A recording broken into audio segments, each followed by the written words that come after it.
Start, ma'am. Good morning. Second topic of presentation is COVID and lung function testing, do's and don'ts.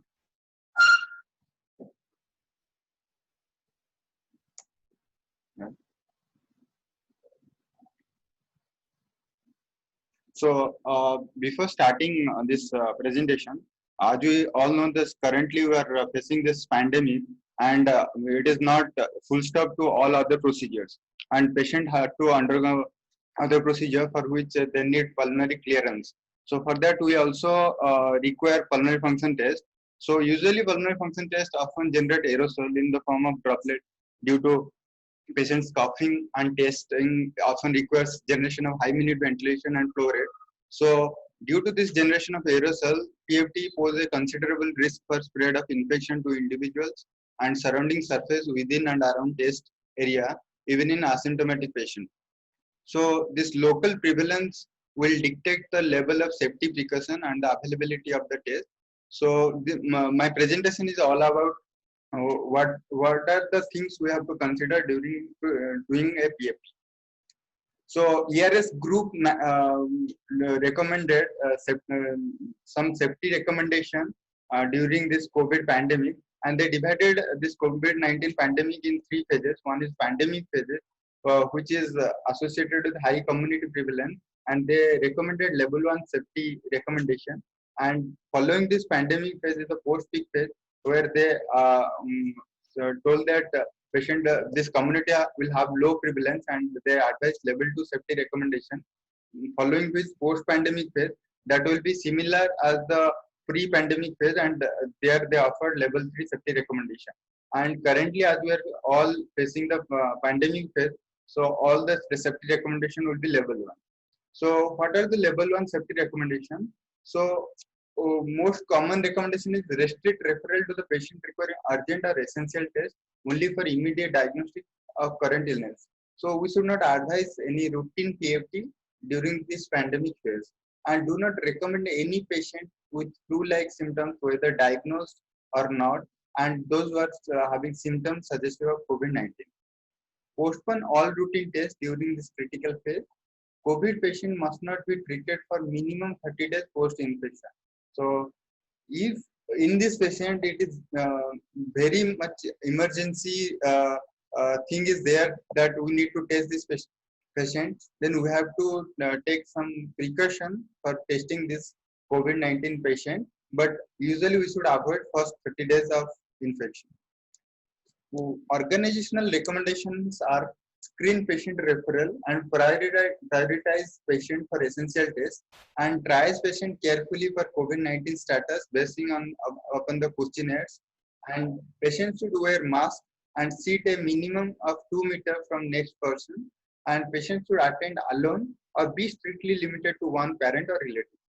So reorganize testing room and staff office to minimize the transmission.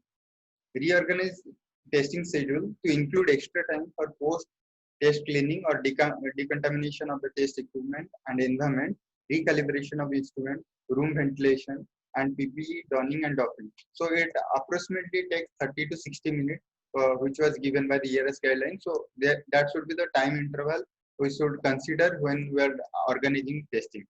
And roster staff to provide support to fellow staff for donning and doffing procedure. And so these are the organizational recommendation they put forward in this ERS conference. And other recommendation are for the equipment and testing related recommendation. These are testing procedures should be limited to basic spirometry and diffusing lung capacity. We should not and tests should always be carried out with high specification disposable inline bacterial or viral filter. So they recommended filter with proven efficacy for high expiratory flow of 600 to 700 liter per minute flow. So maximize the use of single-use consumable and dispose of the items with care, like nose clips, mouthpiece. We should not reuse it, and utilize reusable items after thorough cleaning as recommended by the local infection control policy. Postpone exercise testing, nebulization, bronchial challenge test, and other aerosol generating procedure during this pandemic phase.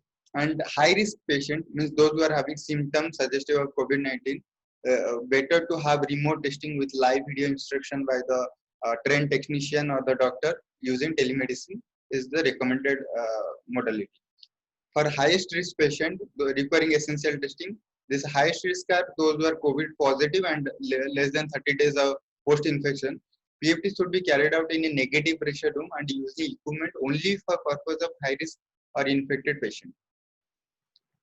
For staff protection, recommendation are PPE is necessary in all circumstances, and use of PPE should be confined to the high risk area, and staff should not roam around outside of this PFT lab with the without removing the PPE.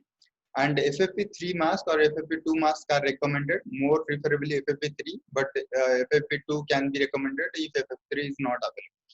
Goggles or face shield must be worn all the time. Disposable gloves should be put all the time before and after using instrument and handling patient or after cleaning the surface. Hand hygiene protocol before and after the glove use. These are the basic preventive recommendation for the staff protection.